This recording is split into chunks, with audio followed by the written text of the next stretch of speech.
지난주에는 이제 부활주일이어서 사도신경 시리즈를 한 주 건너뛰었고요. 이제 오늘 사도신경 5번째 시간입니다. 외아들 주 예수 그리스도라는 제목으로 말씀의 은혜를 나누겠습니다. 간략히 좀 정리를 하면요. 우리 하나님은 몇 분 하나님이시죠? 예, 한 분 하나님이십니다. 그러나 존재의 양식은 삼위, 세 위격으로 존재하신다고 그랬죠. 성부, 성자, 성령. 그러나 한 분 하나님이시고 모두 동등하시며 동일한 하나님이세요. 예, 근데 이 땅에는 설명할 만한 표현이 없어서 굳이 드러내는 그 용어가 있다면 삼위일체. 예, 우리가 이런 용어를 사용해서 하나님의 존재 양식을 우리가 믿음으로 그대로 수납한다고 말씀을 드렸죠. 억지로 풀어내려고 하는 순간 뭐가 된다? 이단이 되는 겁니다. 그래서 억지로 풀어내면 안 되고 말씀이 말씀한 그대로 우리가 믿음으로 수납하시면 되는데, 네 번째 시간까지 우리가 본 게 뭐냐면 성부 하나님에 대해서 봤어요. 기억나시죠? 예. 이게 또 이 망각의 은혜. 그래서 제가 계속 오랫동안 설교 사역을 할 수 있도록 도와주시는 우리 성도님들. 자, 여하튼 성부 하나님이 어떤 분이시냐면 그분은 먼저 전능하신 하나님, 엘샤다이, 엘로힘이시고 엘샤다이신 그분은 불가능을 가능케 하시고 죽은 자를 살리시고 없는 것을 있는 것 같이 부르시는 전능하신 하나님이시며, 전능하시다 하니까 저 멀리 계시고 범접할 수 없는 분 같지만 그 하나님은 또 어떤 분이세요? 아버지 하나님이라고 그랬죠. 누구보다도 우리와 친밀하여서 내 인생을 돌보시고 책임지시고 지키시는 하나님, 전능하시며 아버지 하나님이신 그분이 어떤 일을 하셨다고 그랬죠? 창조하신 하나님, 예, 천지를 만드셨고, 천지를 만드셨단 말 안에는 지금도 온 우주 만물을 운행하시고 섭리하시고 다스리시고 돌보신다고 했죠. 지금도 창조하시고 뒷짐지고 쉬고 계신 분이 아니라 지금도 우리 인생을 계속 돌보시고 재창조 역사들을 이뤄내시는 분이세요. 그렇게 우리 인생을 돌보시는 분인 걸 믿으시기를 바랍니다. 오늘은 이제 성자 하나님이신 예수님을 오늘 살펴보려고 합니다. 성부 하나님 때 본 것처럼 하나님이 어떤 분이신가를 보고 그분이 어떤 일을 하셨는가를 볼 거예요. 그러니까 이제 성자 하나님이신 예수님도 오늘은 어떤 분이신가를 보겠죠. 어떤 분이라고 우리가 예배 시작하면서 고백했죠. 사도신경에 그 외아들 우리 주 예수 그리스도를 믿사오니, 예, 그 예수님을 믿는다고 우리가 고백을 했어요. 예배를 시작할 때 세 가지로 자를 수 있는데 그 외아들이시고 우리 주이시며 그리스도이신 예수님을 내가 믿습니다. 이렇게 고백하고 있는 것이에요. 그래서 오늘 그 세 가지 내용을 볼 것인데, 초대교회를 가보면 로마로부터 많은 박해가 있었습니다. 그래서 이 박해 때문에 공동체가 몰래 잠입하여 예배를 숨어서 드리는 일들이 많았고, 이 공동체를 와해시키려고 로마 정부가 몰래 공동체에 침입하여 사찰하는 일들이 많이 있었습니다. 그래서 그 공동체를 와해시키는 거죠. 제가 중국에 있을 때도 공안이 그렇게 오더라고요. 정복을 입고 찾아오는 게 아닙니다. 사복을 입고 평민처럼 찾아와요. 그러니까 작은 교회라면 정체가 들통나겠지만 규모가 좀 있으면 이분이 새로운 성도인지 옆 교회 성도인지 초신자인지 뭐 알 수가 없는 거죠. 근데 그렇게 쓱 옵니다. 공안이 직접 오기도 하고 끈앞풀을 보내기도 해요. 그래서 중국에 있을 때는 주보를 절대 안 만들고요. 주보는 기록이 남으니까 주보를 절대 안 만들고 인터넷을 차단합니다. 인터넷으로 송출하고 이런 게 없어요. 송출하면 이제 정보가 그냥 나가니까. 그럼 중국이 모를까요? 다 알죠. 예, 중국의 정보력이 거의 뭐 세계 최고급입니다. 근데 이제 그 중에 사용하는 방법 하나가 그렇게 잠입하는 일이에요. 아무 일도 없는 것처럼 쓱 들어와서 교회 소식들을 듣고 옆에 이제 사람들을 사귀면서 소식을 듣고 이런 식으로 정보를 취득하기도 하거든요. 그 이유는 뭐냐면 조금만 중국 정부를 향해 이상한 말을 하거나 사람들을 이상하게 동요시키는 게 보이면 바로 와해시키는 거죠. 와해시키는 방법은 많아요. 그건 뭐 어렵지 않은데, 여하튼 이제 중국에서도 이제 그런 방식으로 사찰을 하는데, 고대는 더 했겠죠. 지금은 뭐 전자기기라든지 사찰할 수 있는 방법이 많지만 고대는 직접 방문하는 것 외에는 없으니까 공동체가 몰래 예배할 때 그 정보를 얻게 되면 몰래 잠입하여 사찰을 하는 거죠. 그러니까 공동체 안에 필요했던 게 뭐냐면 내가 믿는 하나님이 어떤 분인지에 대한 정리가 필요했고, 왜냐하면 이 사람이 나와 동일한 신앙인인지 아닌지를 확인해야 되다 보니까 그가 믿는 하나님이 누군지를 고백하는 정리가 필요했고, 그러다 보니 만들어진 게 사도신경이라고 말씀을 드렸죠. 물론 좀 긴 역사에 따라 좀 정리된 내용이긴 하지만 고대에도 이 고백이 있었습니다. 그게 바로 뭐냐면 우리가 아는 카타콤이라든지 대린구유, 지금 저 터키에 있는 갑바도기아에 가면 그 지하에 깊은 동굴이 있잖아요. 대린구유라든지 로마에 있는 카타콤, 무덤이에요. 이런 곳에 숨어서 예배를 드리면 이제 몰래 들어와서 사찰하는 경우들이 있었던 거죠. 그러다 보니까 내가 믿는 하나님을 물어보면 설명해야 돼요. 당신은 어떤 하나님을 믿습니까? 그리고 고백해야 되잖아요. 만약에 제대로 고백 안 하면 그는 우리 공동체 사람이 아닌 거예요. 한번 해볼까요? 우리 선일교회 공동체 사람인지 아닌지. 근데 저희는 다 아니까.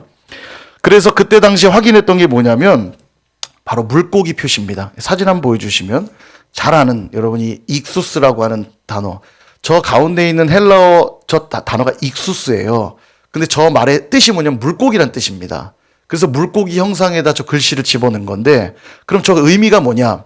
예전에도 한번 저 설명드렸는데 저 앞자를 따서 만든 건데 저게 예수스, 크리스투스, 테오스, 휘오스, 소테르 그 앞자만 따가지고 만들었는데 마침 그 단어가 익수스라고 하는 물고기란 단어가 된 거예요. 그래서 초대교회 교인들은 저 물고기 표시를 항상 가지고 다녔고 표시를 했습니다. 저 표시를 갖고 있으면 어떤 고백하는 거냐면 예수 그리스도 하나님의 아들 구원자. 저 예수스 크리스토스 테오스 휘오스 소테르란 말이 예수 그리스도 하나님의 아들 구원자 이런 말이에요. 그러니까 물고기 표시를 갖고 있으면 나는 예수님이 하나님의 아들이시고 나의 구원자이심을 그리스도이심을 나는 믿습니다. 이 고백을 하고 있는 거죠. 그러니까 물고기 표식이 없는 자들은 이게 지금 오픈되어 있으니까 다 알 것 같지만 당시에는 아무나 알 수 없는 표시인 거예요. 이게 뭔지 모르죠. 암호처럼 돼 있잖아요. 익수수 그냥 물고기인데 초대교회 교인들이 이걸 갖고 있는 거예요. 그러니까 이 표식을 갖고 있으면 우리 공동체 일원인 것이고 그렇지 않으면 아닌 거죠. 그러니까 이 고백은 예수님은 나의 그리스도시요 하나님의 아들이시고 내 구세주입니다 라고 하는 이 고백은 목숨 걸고 해야 되는 고백이었던 거예요. 그렇지 않으면 로마 정부에서 이제 목이 날아갈 수도 있는 거죠. 간단한 고백이 아닌 겁니다. 교회를 심심하면 나오고 안 나오고 심심하면 예수님 믿고 안 믿고 하는 문제가 아닌 거예요. 목숨 걸어야 할 수 있는 고백이었던 겁니다. 오늘 본문을 보면 예수님께서 제자들에게 질문하죠. 너희는 나를 누구라 하느냐? 질문합니다. 그러자 베드로가 대답하기를 주는 그리스도시요 살아계신 하나님의 아들이십니다. 아까 보셨던 물고기 표시랑 똑같은 고백을 하죠. 주님은 그리스도이십니다. 주라는 고백을 드렸고요. 주인이신 그분은 나의 그리스도이시고 하나님의 아들이십니다. 이 세 가지의 고백 드린 거죠. 우리 주, 외아들, 그리스도. 그랬더니 이를 알게 한 이는 네 혈육이 아니라 바로 하늘에 계신 내 아버지니라. 그러니까 하나님이 정답을 알게 하셨구나. 이 말은 저와 여러분도 이 고백을 반드시 해야만 진짜 신앙이란 이야기를 하고 계신 거예요. 그러니까 저와 여러분도 예수님을 정말 믿는다면 어떤 고백 드려야 돼요? 주는 그리스도시요 살아계신 하나님의 아들이십니다. 그래서 여러분이 오늘 예배드리면서 맨 처음에 고백한 거예요. 그 외아들 우리 주 예수 그리스도를 믿사오니. 그냥 암송하는 시간이 아니라 내가 믿는 예수님은 바로 그런 분이세요 라고 여러분이 고백하면서 예배 안으로 들어오신 겁니다. 이 고백을 안 하고 서 있다면 쫓아내셔야 돼요. 로마 정부가 보낸 사람일 수 있습니다. 말이 그렇다는 겁니다. 이제 상황이. 자, 그래서 오늘 세 가지 살펴볼 건데 첫 번째 고백, 예수는 그리스도이십니다. 하나님 믿는 종교가 몇 개 있어요. 먼저 유대교. 유대교가 하나님을 믿죠. 그리고 유대교로부터 또 뭐 파생됐다 표현하기 그렇지만 여하튼 기독교가 있죠. 그리고 또 하나가 있는데 알라라고 이름은 하지만 이슬람교도 하나님을 믿어요. 이 세 종교가 하나님을 믿는 종교입니다. 근데 달라요. 기독교와 뭐가 다르냐? 결정적으로 다른 게 뭐냐면 예수님에 대한 신앙 고백이 달라요. 유대교와 이슬람교도 전부 다 예수님을 인정합니다. 예수님을 부인하는 게 아니에요. 근데 예수님을 선지자로만 인정합니다. 이슬람교도요, 이사라고 해가지고 예수님을 인정해요. 그런데 그냥 선지자예요. 여러 명의 선지자 중에 한 분으로만 인식하지 예수님을 그리스도로 고백하지는 않습니다. 근데 기독교는 다르죠. 기독교는 예수가 그리스도라고 고백합니다. 말씀해 보니까 이렇게 나오죠. 사도행전 4장 12절 같이 한번 읽어볼까요? 시작. 다른 이로서는 구원을 받을 수 없나니 천하 사람 중에 구원을 받을 만한 다른 이름을 우리에게 주신 일이 없음이라 하였더라. 아멘. 하나 더 볼까요? 요한복음 14장 6절 시작. 예수께서 이르시되 내가 곧 길이요 진리요 생명이니 나로 말미암지 않고는 아버지께로 올 자가 없느니라. 아멘. 여러분, 우리가 이 말씀을 근거로 예수님만이 구약에 예언되어 있던 그 메시아, 그 그리스도이심을 우리가 고백하는 것입니다. 그 고백, 그러니까 정말 예수님만이 나의 구원자이십니다 라고 하는 고백이 뭐냐면 예수는 그리스도이십니다 라는 고백이에요. 우리가 이제 예수 그리스도, 흔히 이렇게 많이 표현하죠. 이 말의 뜻이 뭐냐면 예수는 이름이에요. 그리스도는 직분명입니다. 직분명. 예를 들면 지민호 목사 이런 말이에요. 지민호 목사. 지민호라고 하면 저잖아요. 그냥 평범한 한 사람인데 그 지민호란 이름 뒤에 목사라고 붙이는 순간 제 역할과 직분과 위치가 분명해지고 또 달라지죠. 대우도 좀 달라져요. 그래서 제가 우리 이민석 장로님하고 배드민턴을 치러 가면은 장로님이 저를 이제 목사로 소개했기 때문에 다 가면 이제 목사님이라고 저를 불러줘요. 이제 거긴 다 교인이 아닌 사람도 있잖아요. 교인인 사람도 있지만 아닌 사람도 있지만 그분들이 저를 대할 때 목사라고 부르니까 성직자, 나름 뭐 성직자 아닙니까? 나름이 아니라 성직자죠. 예, 성직자다 보니까 대우를 이렇게 해줘요. 잘해주십니다. 불편할 정도로.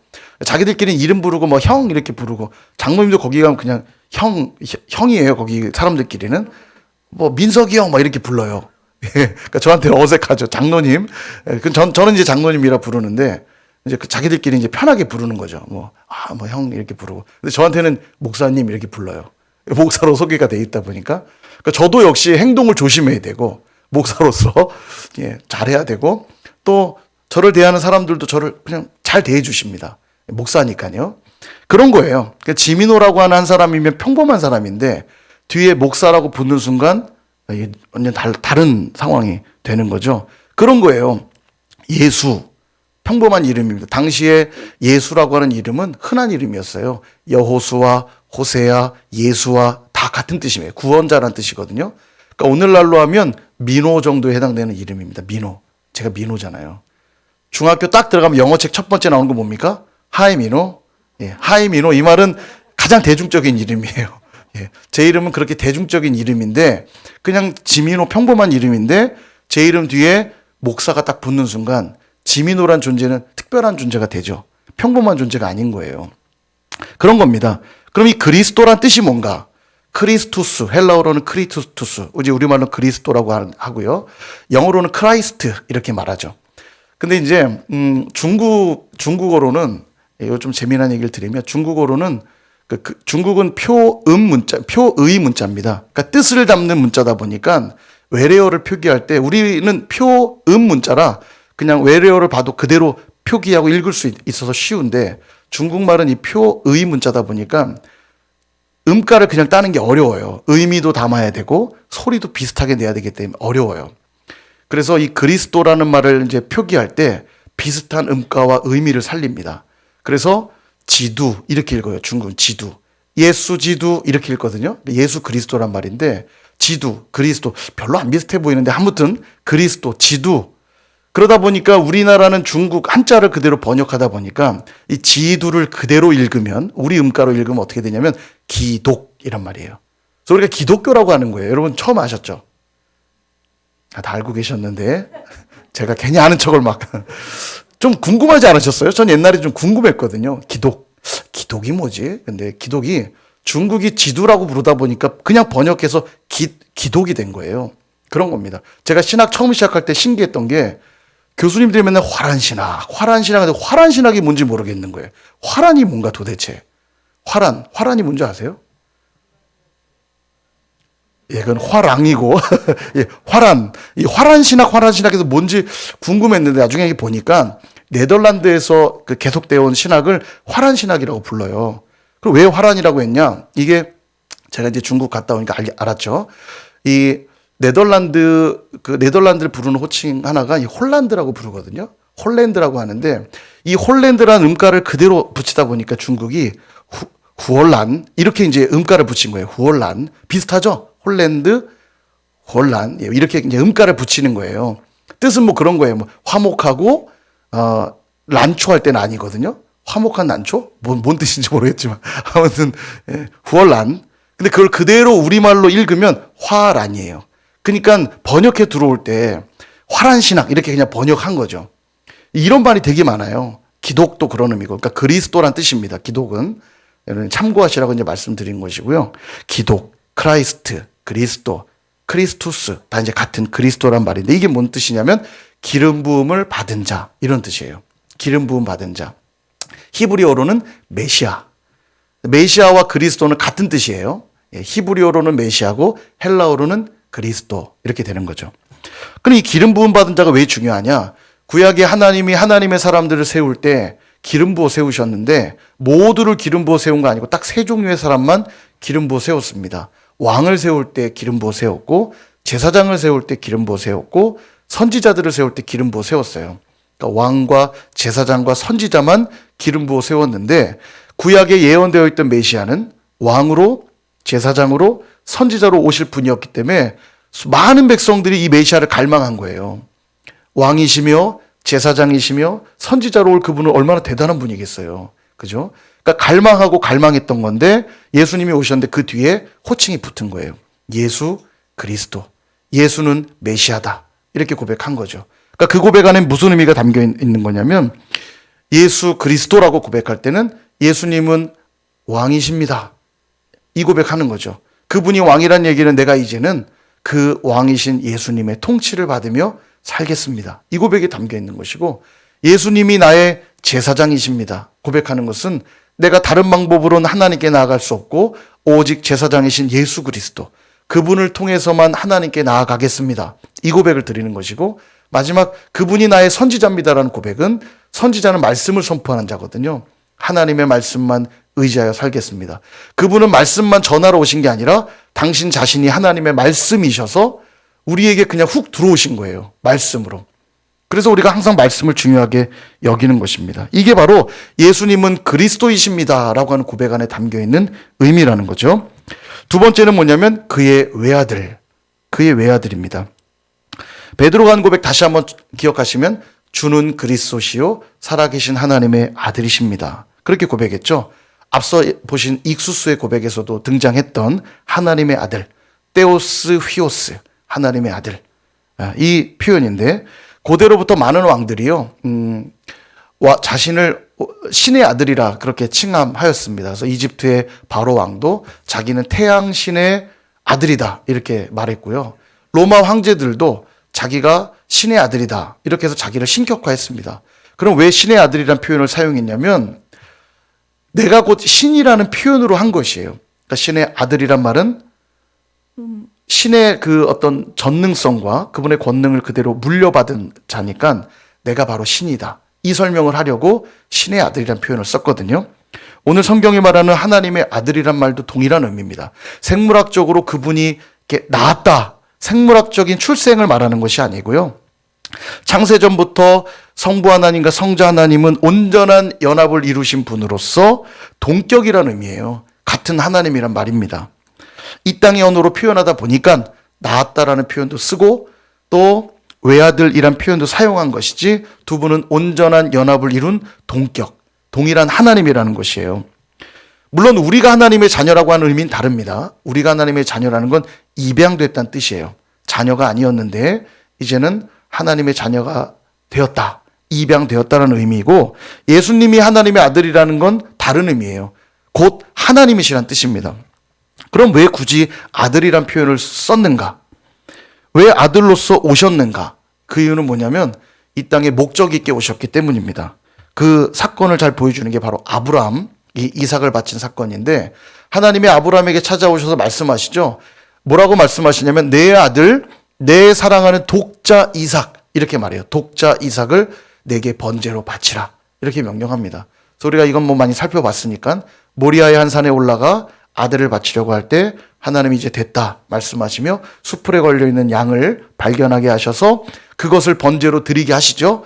예배를 드린 후에 아브라함이 그 땅의 이름을 뭐라고 부르죠? 여호와 이레라 부르죠. 여호와께서 준비하시리라 이런 뜻이에요. 그러니까 하나님이 아브라함이 이삭을 바친 사건을 통해 뭔가 지금 말씀하고 싶으셨던 거예요.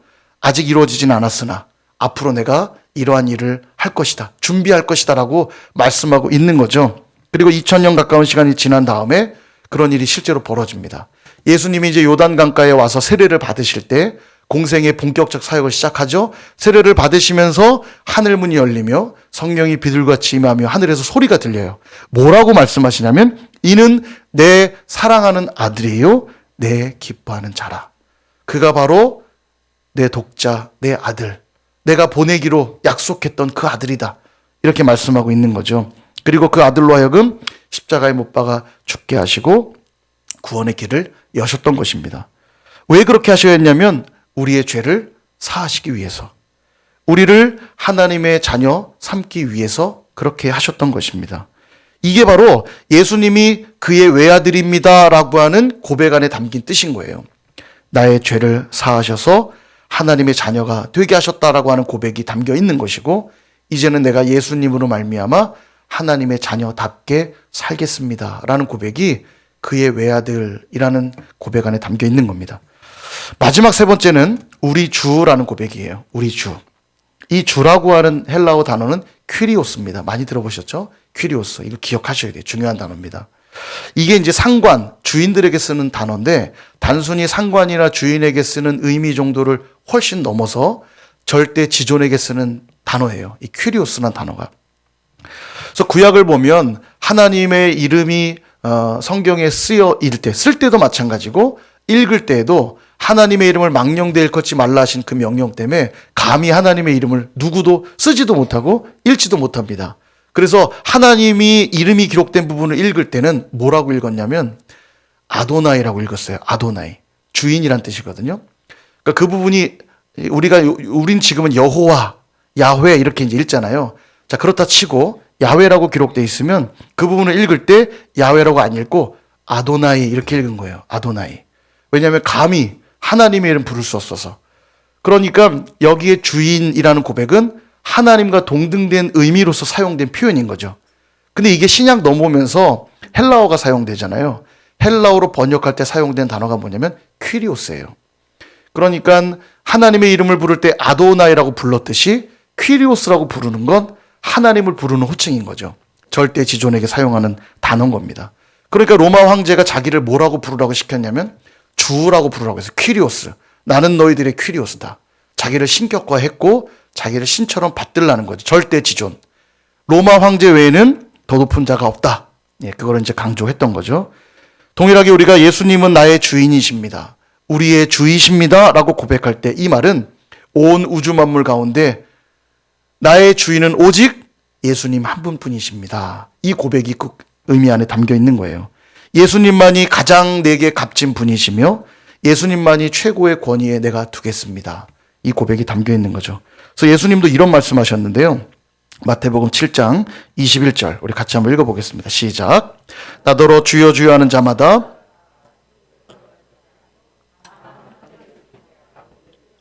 행하는 자라야 들어가리라. 아멘. 자, 이 말의 의미가 뭐냐면 잘 보세요. 입으로 주여 주여 라고 했다면 천국에 갈 것 같지만 입으로 주여 주여 했다고 천국 가는 게 아니라 어떤 자만 가냐면 아버지의 뜻대로 행하는 자만 간다는 거예요. 다시 말하면 정말 예수님을 퀴리오스, 나의 주인, 정말 주님만이 절대 지존, 주님만이 이 땅의 전부이시라고 고백했다면 당연히 그 주인의 말을 들어야 안 들어요? 들어야 맞잖아요. 그러니까 아버지의 뜻대로 행할 수밖에 없을 거 아닙니까? 그분이 나의 절대 지존인데 어떻게 순종하고 싶은 건 순종하고 순종하기 싫은 건 안 하고 기분 좋을 땐 했다가 기분 나쁠 땐 안 했다가 그러니까 네가 말로만 주여 주여 한다고 네가 정말 나를 믿는 게 아니라 정말 네가 나를 퀴리오스, 나의 주라고 고백하는 믿음이 있다면 당연히 아버지의 뜻대로 내 명령대로 순종하는 것이 마땅하다. 그래야만 네가 한 그 주여라는 고백이 진실되다는 걸 내가 알 수 있다. 이 말씀하고 계신 거예요. 퀴리오스에게 순종하지 않으면서 주여라고 말하는 건 거짓말인 거죠. 예. 이 고백이 정말 간단치가 않은 게 우리가 살다 보면 어려운 일을 많이 만나죠.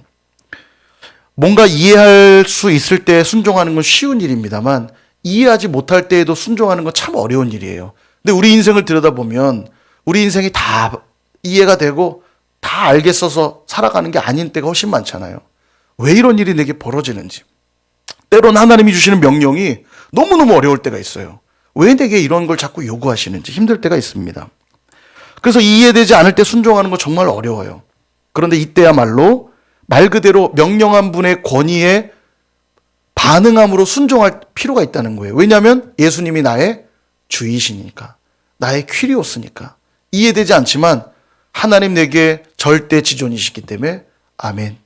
이해되지 않지만 제가 그렇게 하겠습니다. 이 고백을 해야 된다는 거예요. 이해되지 않을 그때에도, 용납되지 않을 그때에도 주님이 나의 퀴리오스니까 예, 아멘. 순종하겠다고 고백하는 그 의미가 바로 예수님은 나의 주이십니다. 우리 주이십니다. 이 고백 안에 담겨 있다는 것입니다. 오늘 본문에서 베드로가 했던 이 주는 그리스도시요. 주는 그리스도 이 말에는 예수님은 나의 주이시요. 예수님은 나의 그리스도이십니다. 이 의미가 다 담겨 있는 거죠. 이 고백이 결코 가볍지 않은 이유는 당시 베드로가 이 고백을 했던, 제가 여러 번 이건 말씀을 드렸는데 이 고백을 할 당시 그 장소가 어디냐면 가이사랴 빌립보라는 도시예요. 가이사랴 빌립보는 이 헤롯 빌립이라는 그 분봉 왕이, 헤롯 이 왕이 로마 황제였던 가이사, 시저죠, 시저. 이 가이사에게 도시를 봉헌하면서 황제를 높이고 그분을 의지하겠다고 하는 그 믿음을 보인 행위로 그 도시를 바친 거예요. 그래서 이름을 가이사랴 빌립보 이렇게 붙인 겁니다. 그러니까 그 도시에 가면 누가 주인이에요? 황제가 주인이에요. 황제가 하나님이고요. 황제가 최고 권력을 가진 동네가 가이사랴 빌립보입니다. 황제에게 바쳐진 도시, 황제가 주인된 도시. 그래서 황제에게 나의 퀴리오스입니다. 황제가 고백한 자들에게 일자리도 제공되고 그에게는 편안한 삶이 보장되고 또 인정받을 수 있는 그런 도시예요. 그런데 그 도시에서 물어보시는 거예요. 너희는 나를 누구라 하느냐? 그리고 베드로 고백하죠. 뭐라고요? 주는 나의 그리스도이십니다. 그리스도이신 주님이 나의 주인이십니다. 나의 퀴리오스는 바로 저 로마 황제가 아니라 예수님이세요. 이렇게 고백한 거예요. 그러니까 가벼운 고백이 아니죠.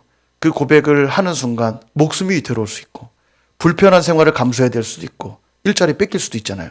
너 로마 황제가 퀴리오스가 아니라고? 일자리 뺏길 수도 있죠. 그에게 편안한 생활이 보장되지 않을 수도 있죠. 어려운 삶이 보장될 수 있지만 그럼에도 불구하고 주님만 나의 퀴리오스입니다. 이 고백을 드리고 있다라는 거예요. 그러니까 결코 가벼운 고백이 아니죠.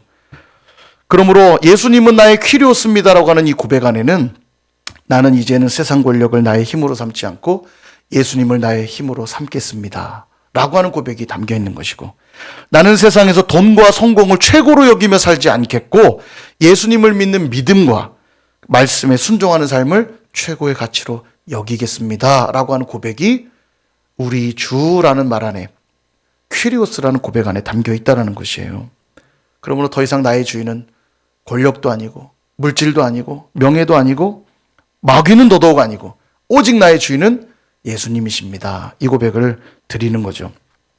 말씀을 정리하려고 합니다. 사랑하는 여러분, 그의 외아들 우리 주 예수 그리스도 나는 믿습니다 라고 하는 이 고백이 저와 여러분의 고백이십니까? 아직 확신이 없으세요? 예. 우리의 고백일 수 있기를 축원드립니다. 세 가지 고백이라고 했죠. 첫째는 예수는 나의 그리스도이십니다. 그리스도의 고백이에요. 그리스도란 고백 안에는 예수님은 나의 왕이시고 예수님은 나의 제사장이시고 예수님은 나의 선지자이십니다. 이 고백이 담겨 있는 것이에요. 두 번째는 예수님은 하나님의 외아들이십니다 라고 하는 고백이라고 했죠. 아들로 오셔서 우리를 위해 친히 십자가에서 죽으심으로 자녀될 자격이 없던 우리를 자녀 삼으시고 자녀로 살게 하셨다는 고백, 내가 구원받았다는 고백이 담겨 있는 것이고 마지막 세 번째, 예수님은 나의 주이십니다. 퀴리오스이십니다. 이 고백이라고 했죠. 내 삶의 최고의 권위는 오직 예수님 뿐이십니다. 이 고백이에요. 권력도 물질도 명예도 그 무엇도 나를 주장할 수 없고 나를 주장하시는 분은 오직 누구? 예수 그리스도. 그분밖에 없다는 고백을 드리는 것입니다. 어떠십니까? 그 예수님 여러분 믿으세요? 하나님의 외아들이시고 우리의 주이시며 그리스도이신 예수님을 정말로 믿으십니까? 예, 이번 한 주도 그 예수님을 믿는 믿음으로 살아가시는 저와 여러분 모두가 되시기를 주님의 이름으로 축원드립니다.